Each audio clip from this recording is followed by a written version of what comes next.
नमस्ते बच्चों, कैसे हैं आप लोग। आज के परिसर अध्ययन के वीडियो में आप सभी का स्वागत है।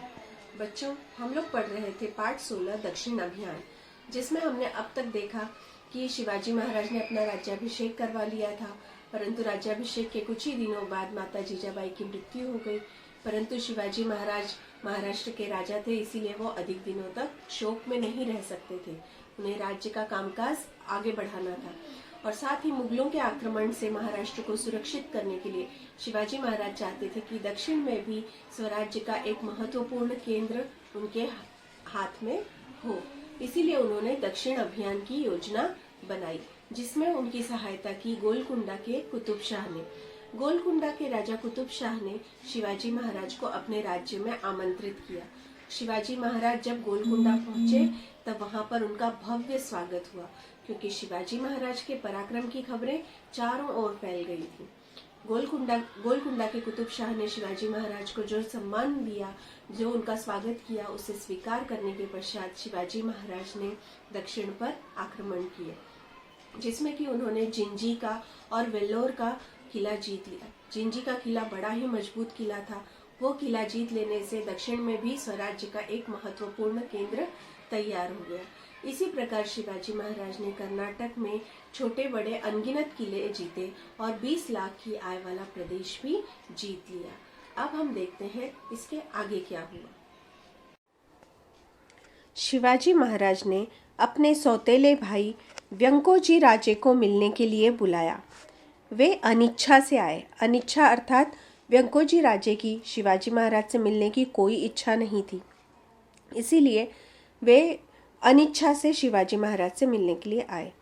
महाराज ने उनका उचित सम्मान किया, अच्छी तरह से व्यंकोजी राजे का आदर सत्कार किया।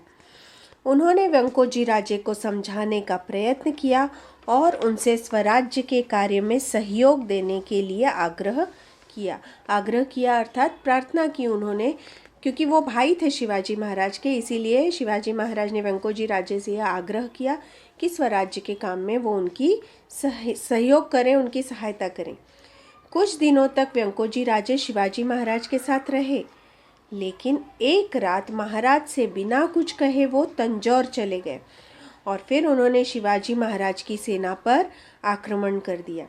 देखा बच्चों, शिवाजी महाराज ने व्यंकोजी राजे के साथ कितना अच्छा व्यवहार किया, परंतु व्यंकोजी राजे ने अपने ही भाई को धोखा दिया और शिवाजी महाराज की सेना पर आक्रमण कर दिया। परंतु शिवाजी महाराज तो शूरवीर थे ही, साथ ही उनकी सेना भी शूरवीर थी। तो शिवाजी महाराज की सेना ने उन्हें धूल चटाई अर्थात व्यंकोजी राजे की सेना को हरा दिया। व्यंकोजी राजे हार गए। अपने भाई के व्यवहार से शिवाजी महाराज को बहुत दुख हुआ। शिवाजी महाराज तो चाहते थे कि व्यंकोजी राजे उनकी सहायता करें, परंतु व्यंकोजी राजे उनके विरोध में थे, इसलिए शिवाजी महाराज को बड़ा ही दुख हुआ। उन्होंने फिर भी व्यंकोजी राजे को समझाने के लिए कई पत्र लिखे। जिंजी के दक्षिण का कुछ प्रदेश उन्हें दे दिया। शिवाजी महाराज फिर भी चाहते थे कि व्यंकोजी राजे उनसे मिल जाए, इसीलिए जो जिंजी का किला उन्होंने जीता था, उसके दक्षिण भाग का कुछ प्रदेश उन्होंने व्यंकोजी राजे को दे दिया। उनकी पत्नी दीपा बाई को भी शिवाजी महाराज ने उपहार स्वरूप कर्नाटक का कुछ प्रदेश दिया। व्यंकोजी राजे की पत्नी का नाम था दीपा बाई। शिवाजी महाराज ने दीपा बाई को भी कर्नाटक के कुछ प्रदेश उपहार स्वरूप दे दिए, अर्थात उपहार के रूप में उन्हें दे दिए। महाराज ने व्यंकोजी राजे को पत्र में लिखा, शत्रुओं पर भरोसा न करें, स्वयं पराक्रम दिखाएं, अर्थात दुश्मनों पर विश्वास न करो, दुश्मनों पर भरोसा मत करो, परंतु स्वयं पराक्रम दिखाओ। कर्नाटक पर विजय प्राप्त कर महाराज रायगढ़ लौटे। इस अभियान की थकान का वे अनुभव कर ही रहे थे कि उन्हें जंजीरा के सिद्दी के विरुद्ध नौसेना अभियान चलाना पड़ा। दक्षिण अभियान बड़ा ही लंबा चला था, इसीलिए शिवाजी महाराज काफ़ी थक गए थे। जब वो रायगढ़ वापस लौटे तो वो काफ़ी थके हुए थे, लेकिन फिर भी उसी समय जंजीरा के सिद्दी के विरुद्ध उन्हें नौसेना अभियान चलाना पड़ा। नौसेना अर्थात पानी में युद्ध करने वाली सेना। शिवाजी महाराज के पास नौसेना थी, और जंजीरा के सिद्दी भी समुद्री मार्ग से हमला करते थे। इसीलिए शिवाजी महाराज को उनके लिए विरुद्ध नौसेना का अभियान चलाना पड़ा। ये जब हुआ उस समय शिवाजी महाराज की आयु 50 वर्ष की थी। 30-35 वर्ष तक उन्होंने लगातार परिश्रम किया। कितनी छोटी आयु में ही उन्होंने स्वराज्य स्थापना की प्रतिज्ञा ले ली थी और अब वो 50 वर्ष के हो चुके थे। इतने वर्षों तक उन्होंने शिवाजी महाराज ने लगातार परिश्रम किया था। उन्हें कभी भी विश्राम नहीं मिला। विश्राम अर्थात आराम, उन्हें कभी भी आराम नहीं मिला। 3 अप्रैल 1680 के दिन सभी को दुख के सागर में छोड़कर शिवाजी महाराज ने सदा के लिए इस संसार से विदा ली। अर्थात 3 अप्रैल 1680 का वो दिन था जिस दिन शिवाजी महाराज हम सभी को छोड़कर इस संसार से चले गए। संसार से विदा लेना अर्थात संसार छोड़कर चले जाना, अर्थात शिवाजी महाराज की मृत्यु हो गई। प्रजा का जो रक्षक था, शिवाजी महाराज प्रजा के रक्षक थे, उनकी रक्षा करने वाले थे। प्रजा का रक्षक अब चला गया। अपने जीवन में शिवाजी महाराज ने अनगिनत महान कार्य किए जो कि हम सब ने अब पढ़े हैं। उन्होंने शक्तिशाली शत्रुओं को पराजित करके हिंदवी स्वराज्य स्थापित किया।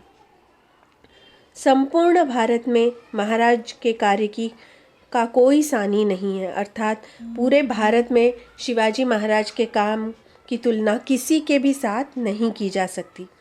शिवाजी महाराज एक महान राष्ट्र पुरुष थे।